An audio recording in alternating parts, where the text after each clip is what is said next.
Hey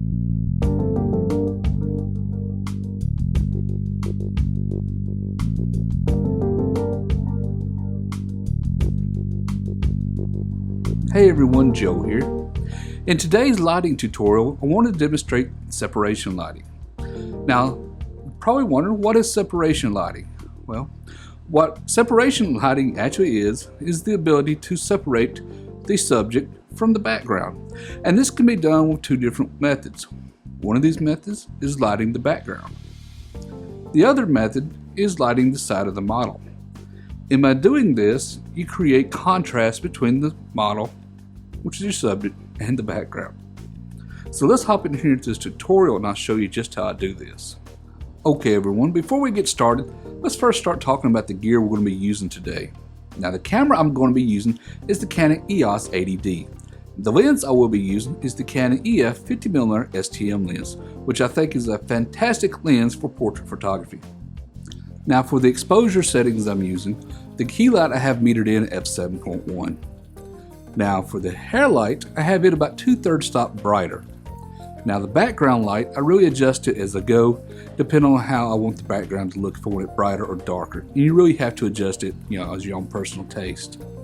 Now for the camera settings, I have set to f7.1 in the camera to match the aperture in the camera to match the power of the key light.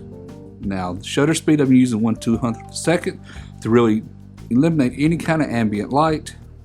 And I'm using ISO 100 to get nice, clean, noise-free image. Now to trigger all this, I am using the Cyber Commander system from Policy Buff to trigger my studio strobes. Now for our lighting equipment, I'm going to be using the new DGB Studio Strobes today from Policy Buff.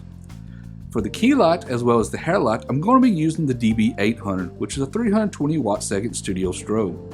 Now for the background light, I will be using the DB400, which is a 160 watt-second studio strobe. Now for the lighting modifier on the key light, I will be using a Photodiox 36-inch octagon softbox. The hair light softbox is an 8-inch by 24-inch LA softbox, which is a generic softbox that you can find on Amazon. Now for lighting the background, I will be using a 40-degree grid and the standard 7-inch reflector that you also get from Policy Buff. For our first lighting setup, I simply have the key light off to the side about 45 degrees and pointed down about 45 degrees, with the reflector just to bring in some fill light. Now in this example, I wanted to demonstrate what the photo would look like without any separation lighting. As you can see, while the image looks very nice, the hair really wants to blend into the background.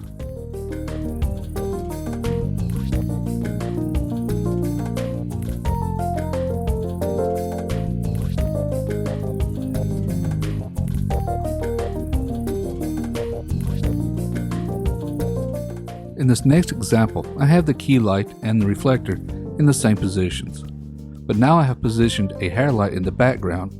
The hair light is an 8-inch by 24-inch strip softbox with a grid. I have the hair light angled down about 45 degrees.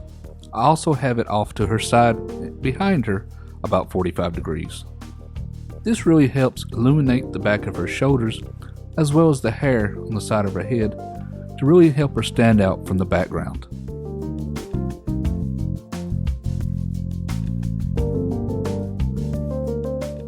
In my final example, I have a studio strobe directly behind my model pointed at the background. Using a background light is another wonderful way to create contrast between your model and the background. On my studio strobe, I have a standard 7-inch reflector from Policy Buff. In addition, I am using a 40-degree honeycomb grid inside the reflector. The grid really helps narrow the light beam so I can create a nice vignette on the background.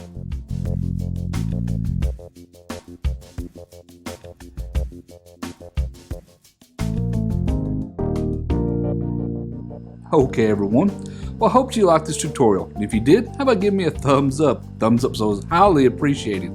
And if you're not a subscriber to my channel yet, please take time to subscribe. Subscribing's free, it's for you, and lets you know when I release more videos. Until next time everyone, thank you for watching.